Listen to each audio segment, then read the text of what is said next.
Разговаряме с господин Иван Киров, който е водач на листата на Солидарна България в Бургаски регион. Разкажете ни малко повече за вас, да се представите като начало.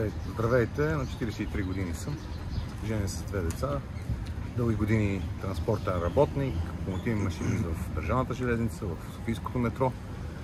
2015 година съм на синдикална изборна длъжност, от 2019 година съм председател на Федерация на транспортните работници към КП Подкрепа, национална федерация с членуващи транспортни работници от цяла България, всички видове транспорт: воден, въздушен, железопътен, градски и други. Какви са амбициите ви, ако влезете в властта и заемете депутатското място? Как ще работите за Бургас и за региона? В Бургас проблемите са много. Пак ще кажем това, че целите на нашата коалиция са свързани с работниците. Приоритетите ни са проработнически. Със сигурност трябва да се допринесе за региона, за това да се увеличат работните места, за това хората да имат сигурни доходи, за да могат да живеят да достигнат един по-висок стандарт на живот. Тук имаме пристанище, което не е разработено, надяваме се и ще държим на това да остане държавно. Имаме летище, което за съжаление е концесионирано и е далеч от рамките на своите възможности за функциониране. Например, дава се приоритет на Варненското летище, независимо че в почиващите туристите, желаящите са предимно насочени в Южното Черноморие, така че ще настояваме и за това да имаме повече полети свързани с летище Бургас. Другото нещо, което е важен приоритет, е най-накрая да се започне нещо съществено и да се реализира така наречената магистрала Черно море, свързваща двата големи черноморски града.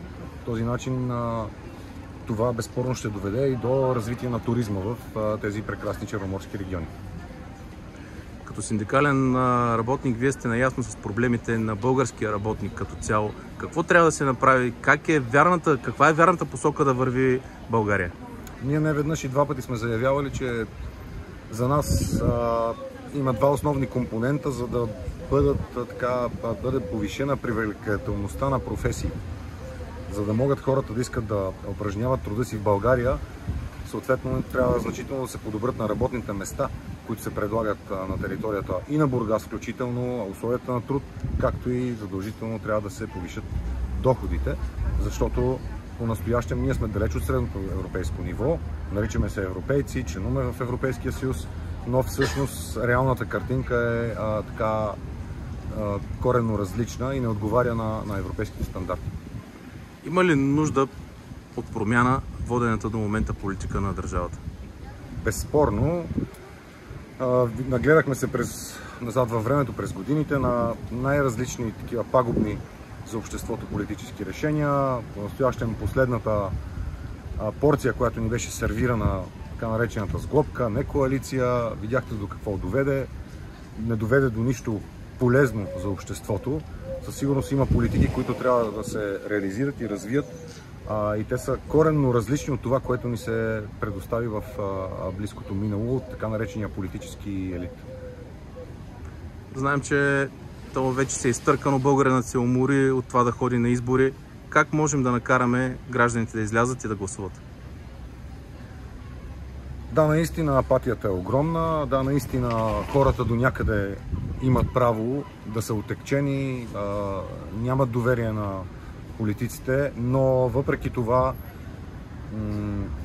трезвия разум трябва да ни води до това, че когато не гласуваме, всъщност царува корпоративния вод, купения вод, и виждаме какво се случва в последните години. 35-40% избирателна активност, от която около 20% отива по този корпоративен и платен начин към системните партии, които от своя страна, после управлявайки държавата, не допринасят за националните интереси. И за финал, вашето обращение към избирателите от Бургаски регион?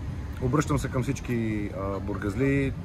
Нека да гласуват доверие. Ние сме новосформирана коалиция, проработническа организация, начело с Ваня Григорова, която за малко не стана кмет на София, благодарение, разбира се, на едни грозни манипулации. Време е за хората. Номер 9 на 9 юни. Откраднаха ни София. Нека да си вземем България. Благодаря ви, успех! И аз благодаря.